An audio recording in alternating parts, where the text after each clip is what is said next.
Hi guys! I'm gonna be doing my very first ever unboxing video. So it's for my new camera. It's the... Nasa tote bag pa. Ayan. It's the... hindi makuha. Ayan. There we go.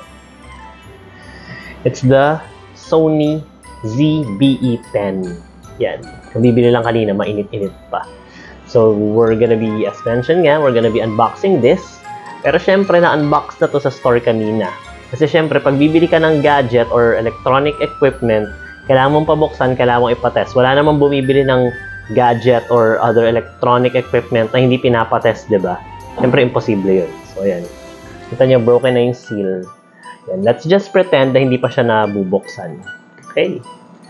So, this camera, here, right here. Natin. Okay. I'm not very familiar how to do this yet. So, ito, it comes with a manual. Iba-ibang language. May English. Meron ding, I think, Japanese and Chinese respectively. And, the item is here.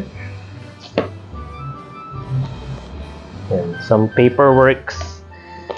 Comes with a battery. Ay, hindi. Sorry. So, charger. Yan, adapter ng charger. Then yung cable or charger Type-C. Type-C na rin siya. I think wala ng mga gadgets ngayon na hindi Type-C. Parang lahat Type-C na.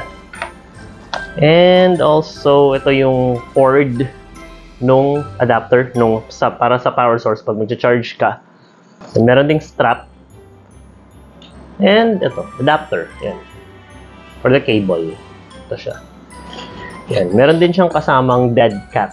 Dead cat yung tawag dito, guys. Yung nilalagay sa mic, pinapatong siya sa taas para hindi masyadong hard yung audio input. Right here, yan. Dead cat, mukha siyang patay na pusa kung balahibo. That's it for the accessories.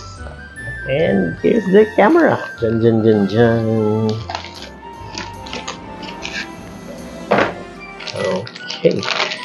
So, the Sony ZVE10 is Sony's latest vlogging camera. It's compact. It's made for vloggers. Liit lang siya compared to yung mga mas bulky na design nila. It's also mirrorless and it can shoot at 4K. And what's good about this, kasi yung mga previous na vlogging camera ng Sony, hindi napapalitan yung lens. Ito yung kauna-unahan nilang vlogging camera na napapalitan yung lens. Turn it on. Meron siyang konting charge. Hindi ko na alam kung abot ba yan kanina. Chinarge siya kanina sa store. So, turns on like this. Yan. Tapos hindi lang ako sure, pero dahil nga design siya for vloggers, I think meron siyang mechanism to send yung footages from here to your mobile phone. So it's for vloggers, as mentioned, pero yung capacity niya is just like any other mirrorless camera. So take note, mirrorless, kasi wala na nga mga DSLR ngayon, lahat mirrorless na. Yung difference niya is yung mirrorless, hindi na siya yung katulad ng DSLR na may mga mirror sa loob. Tapos may parang lag time pa para mag-send ng image. Ito diretso na. Tapos meron din siyang screen. Pag magpo-focus ka, pwede mo siyang dito gawin. Merong settings. Pwede mong palitan yung ISO, pwede mong i-adjust, pwede mong i-adjust yung shutter speed, pwede mo ring i-adjust yung aperture, yung buka ng lens. So up to this point, kasi ang ginagamit ko pa for my vlogs is yung aking cellphone. It's a Samsung A53 5G. Yan, yung video natin ngayon is taken using my Samsung phone. Sa mga susunod, ito na yung gagamitin natin. Ito yung mic niya, guys. Built-in siya. Tapos yung dead cat, dito may papatong. O, di ba mali pa? Paano ba to? Ayun, dito. Yun nga, para hindi masyadong hard yung sound. Pagka nandun ka sa mga environment na maingay, malakas yung mga ambient noise, use it right here, yan. So there. Tapos, kung hindi ka kontento sa mic niya, meron siyang for external audio input. Yung screen niya, of course, it's for vlogging. Pwede mong ganyan. Ganito. Also be twisted. Right there. Yan. Dito yung switch niya. Isa iba kasing mga Sony camera, dito yung switch eh. Kasama dun sa shutter speed. Kasama sa shutter, sorry. Pero yung sa kanya nandito. Parang separate. So, patay muna natin. And dito yung button to release yung lens. Twist lang. Ayan. May iba kang lens, pwede mo na siyang palitan. Ayan. I think ito yung third sa series ng mga vlogging camera na nirelease ng Sony, pero ito nga yung kauna-unahan na pwedeng palitan yung lens. So, nag-a-adapt na sila. Kung hindi ka vlogger, pwede mo na rin siyang gamitin sa mga other projects kasi nga yung lens is pwedeng palitan. Yun yung nagmamatter kasi sa mga camera, guys, eh. Yung kasabihan nga nila na wala sa engine yan, wala sa pana yan, nasa engine yan. It rings kind of true. Sa mga camera kasi, yung lens talaga yung malaking factor sa magiging look ng video na sinushoot mo. Anyway, naririnig yung may aircon, maingay. Yun, maya-maya ma-compare natin yung audio quality. So, sa cellphone kasi, yung sa Samsung, para mag-input ng audio, ginagamit ko to. Binili ko lang siya sa Shopee. Yan, lapel mic na nakakabit doon sa cellphone.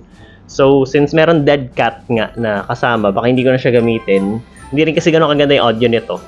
Yun, if ever naman, meron akong isa pang boom mic. Maybe I can use it kung hindi ako satisfied sa built-in na mic na to. So also, bukod sa camera, guys, meron siyang mga freebies.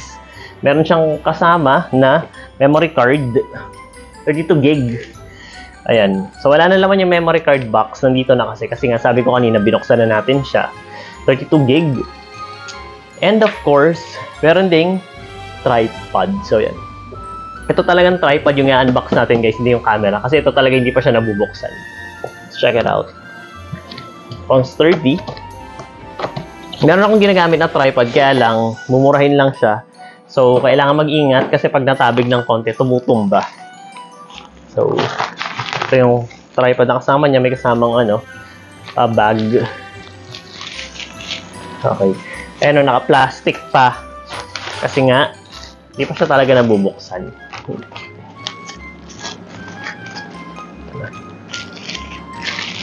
Ayan, it's all black. Okay. And there we go. So, in just a few minutes, and sa mga succeeding din natin na videos, we will be using na the camera and yung meron kasi tayong action cam. So, you may notice some differences sa quality. Test na natin yung camera and itong tripod na bago. Tara, palit tayo. And ayan, so we're now using the ZV-E10. What you're looking right now is video recorded through this new camera. It's recording at 4K nga, as mentioned before, and it's at 30 frames per second. So if you guys are wondering, ano ba yung 4K? So video quality yan. Dati kasi ang standard is 1080. Ngayon, yung entire industry is moving towards 4K. Yung 4K is Ultra HD, 720 kasi HD, 1080, Full HD, then 4K nga is Ultra HD. So ano ba yung advantage niyan? Pagka mas mataas kasi yung video quality, mas pwede mo siyang laruin sa editing, pwede mo siyang batakin na hindi na nababawasan yung quality ng video. So yan, ito na yung cellphone ko, tapos ito yung lumang tripod. Gamit na natin yung bagong camera at bagong tripod. Yung sa audio quality, hindi pa natin masabi kasi, o hindi ko pa masabi, siguro kayo na-notice nyo na ngayon, manonotice ko pa lang yan mamaya pagka-playback. Also, ano pa yung frames per second? Yung video kasi, think of it as a succession of pictures na kinuna ng mabilis, kaya ngayon parang gumagalaw. Nag-create siya ngayon ng illusion na parang gumagalaw. So, mas mataas yung frames per second, ang nangyari, mas kaya nating mag-slow motion pagdating sa video kasi mas smooth siya. Ito na yung mic natin kanina, ginagamit. Gamit natin yung built-in mic ng camera. Nakakabit na rin yung dead cat. And that about wraps up this video. Hopefully, it improves yung overall quality ng mga output natin. And sana antabayanan nyo pa yung mga susunod nating content. Anyway, if you enjoyed what you just watched, please don't forget to subscribe and abangan nyo yung mga susunod nating adventures.